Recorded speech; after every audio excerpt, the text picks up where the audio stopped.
Put your mind on autopilot. Let's take a ride. What's popping with you today? You know what? I got something to say about how we talk about each other. The language that we use when we speak on each other, especially us black folks, man, because, you know, I think many of us, the pain that we've endured in our lifetimes, the fact that we live here in America, a place that I look at it like the way Chris Rock explained it. He said, the uncle that paid your way through college but molested you. Like, we have a real dicey relationship with this country called America. Sometimes I choose to spell it with 3 Ks instead of a C. But, you know, over the last couple of months, man, you know, there's just been certain things that I've been noticing, you know, in my experience of dealing with people. There's things that I see amongst black people that I don't even know if we know that we do these types of things, but they're very toxic. It's a fear-driven toxicity that a lot of us sometimes unconsciously do. And it all has something to do with our language and how we speak about ourselves, number one. And number two, when it comes to other people that looks like us when they're successful. Now, I'm gonna give you a couple of scenarios that I just want you to think about. And when I say these scenarios, I want you to think about the first thing that comes into your mind, because they're important and it's a part of this thing that I'm trying to show you. So the first scenario is one of your friends on Facebook post a picture of the Ferrari that they just bought. And under the picture, they have a caption. It says, "My dream car." That's one scenario. The other scenario is an individual who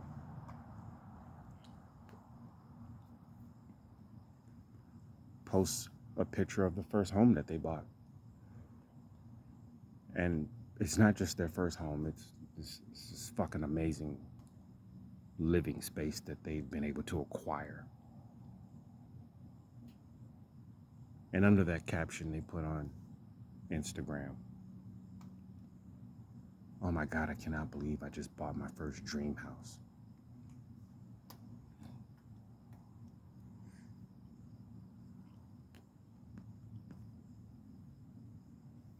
Another scenario can be a person who's expressing deep joy and gratification because their divorce papers just went through.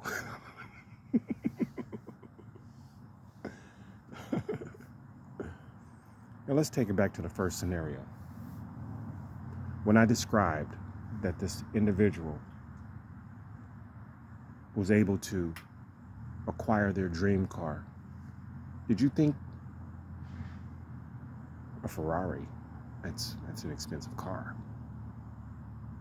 But did you think, wow, that's something. I hope they did it legally? Or did you think, oh man, somebody had to give them that car? That person been broke like me my whole life. I knew that person, they were just on the bus a couple of months ago. How they got a Ferrari now? Any of those things pass through your mind before I gave you that? Did you think how much something costed to an individual when it was their dream car, when it was something that they thought deeply about acquiring? And if it's a dream car, it's obviously something that it just didn't happen yesterday. You know, when a person can acquire their dream automobile, that ain't nothing that, you know, when they got to the dealership and signed the papers, it wasn't a dream car then. This was the dream car way before they ever had it in their possession.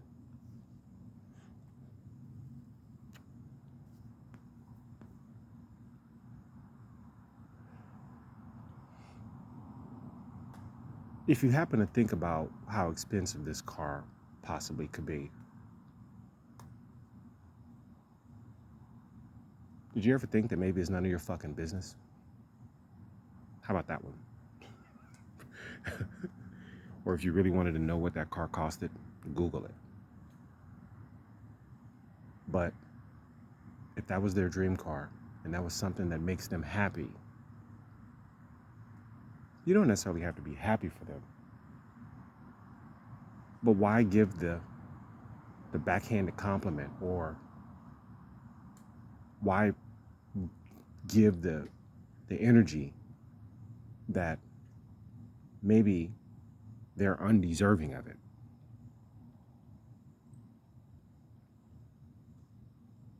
Or that house that individual bought.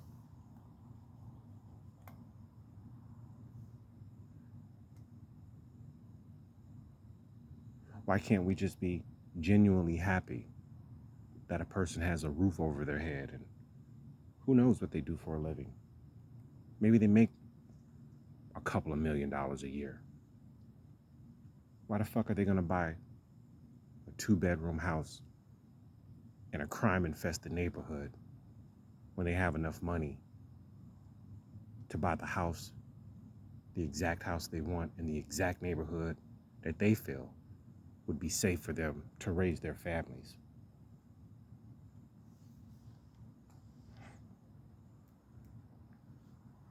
Or you might be talking about, that's what's wrong with the world today. 50% of people are getting divorced when they get married. They ain't got God in their marriage. Did they do counseling? Did they talk to the pastor? What if this person was going through severe emotional and mental, and in some cases, physical trauma?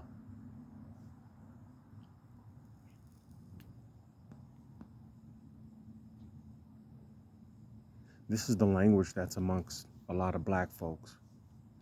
And when someone once told me that I was one of them crab in a barrel niggas, and the thing is, I had no ill words towards him whatsoever. I didn't even know him.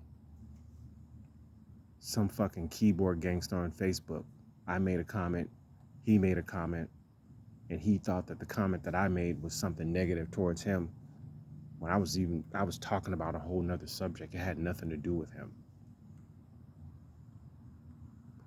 Whatever pain that he had, whatever unworthiness that he felt about himself that he had before the interaction with me, that was there before he even knew me. There's nothing that I could have possibly have done to trigger anything. And this is the type of stuff that we do on a regular basis with everybody that's black. If we're black. Like, it's one thing to have a white person look you in the face and call you the N-word. But it's another thing when an individual can do something good for themselves and somebody that looks like them might have some negative comment about an accomplishment that an individual had.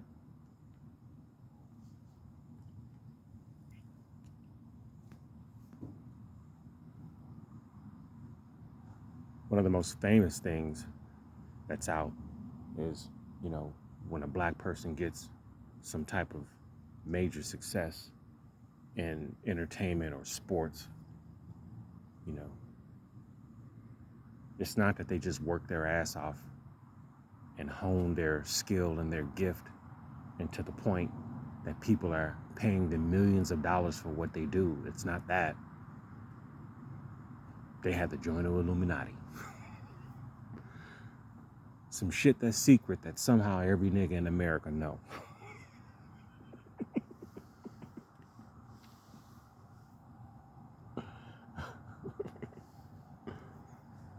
You know,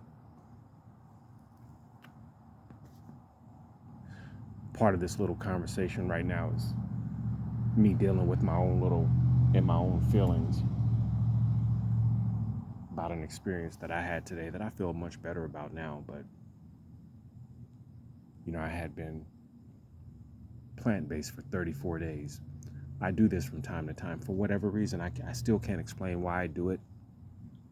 It's obviously good for my health, but there are just certain times throughout the course of a year where I just feel like I need to eat better. And when I do that, I go completely vegan for whatever the stretch of time that I'm doing it. I did it once for 21 days. I did it for 20. I did it for 24. I did it for 27. And this last time that I did it at 34 days.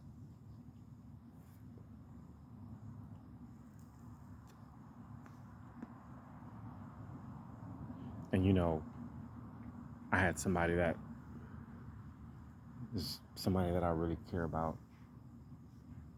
And I told them that, yeah, I wasn't doing it.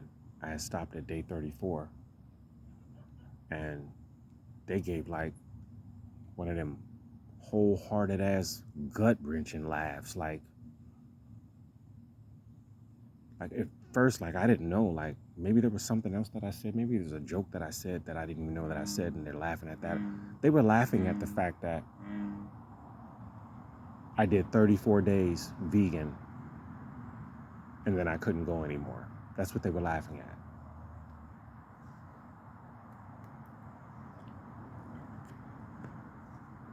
But really what upset me was not the laughter. What really upset me was the fact that in the back of their mind, they knew or they wanted me to fall off in somehow. That's what really hurt. It could have been like a little light chuckle. Oh man, you did 34 days. Dang, man, how come you couldn't do 35? Or, oh wow, that's a long time, man. I couldn't do that. Congratulations. I hope you ate real good after that shit. Or,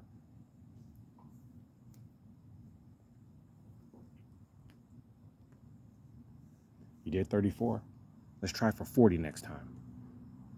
Like none of that came up. It was just the laughter that I did it for 34 days and then I didn't do it anymore.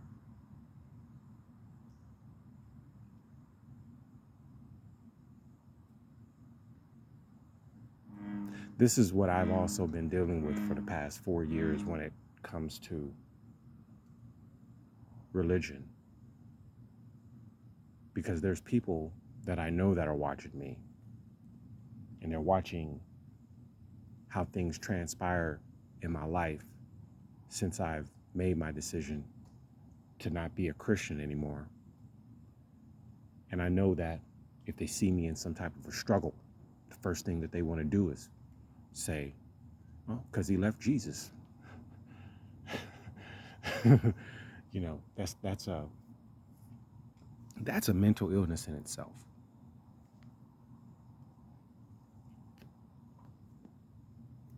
Somebody's doing something different than you that you don't understand.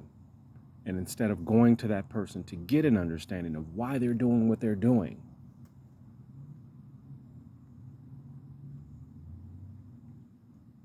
you're more upset that they don't accept the same fear that you accept.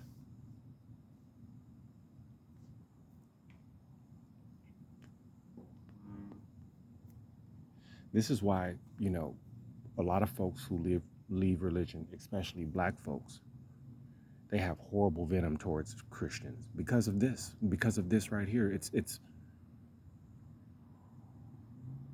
Remember when I was explaining to you the fact that folks who leave Christianity know something that the people who remain in it don't know? This is what this venom is attributed to. If 100 people left religion and 1,000 people were mad at them, do you know the percentage of the thousands of people who will go and check behind those 100 people to see if they're really real or not, or if what they believe has some type of merit? Zero. None of them. There's not one person from my old way of thinking, meaning my church or family members who are still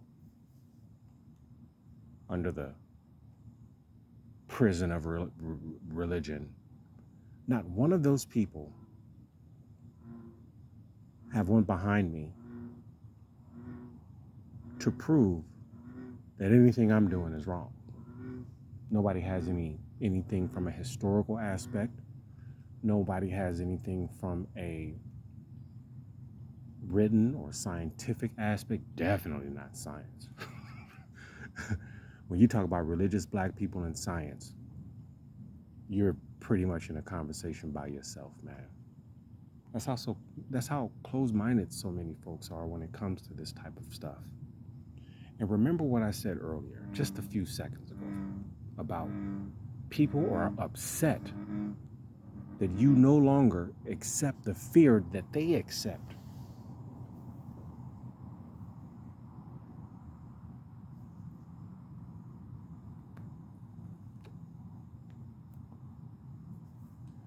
This is why when you're doing something positive and good and you go tell somebody because you know what you're doing can actually help them, and the first thing they do is put up a barrier, and that barrier consists of all the reasons why they can't do it.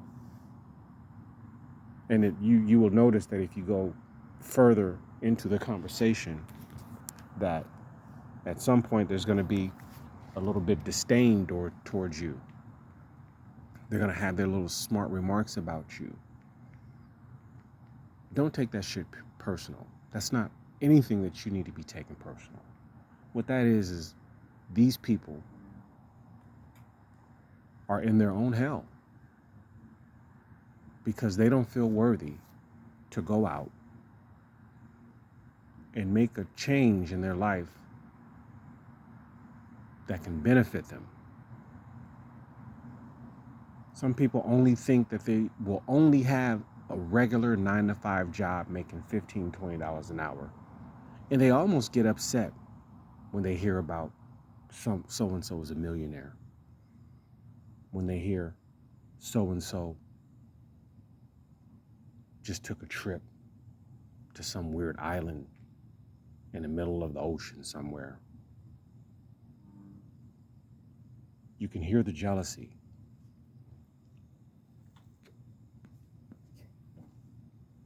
But that's not jealousy. That's them giving up on their own life and bitter about it. And when they say misery loves company, that's all that shit is. So I want you to understand that when you're different and you're doing something different, if you're not harming nobody, if you're creating a life for yourself, if you're doing something that is going to inspire other open-minded people who ain't afraid to take a chance at life, salute yourself. I salute you.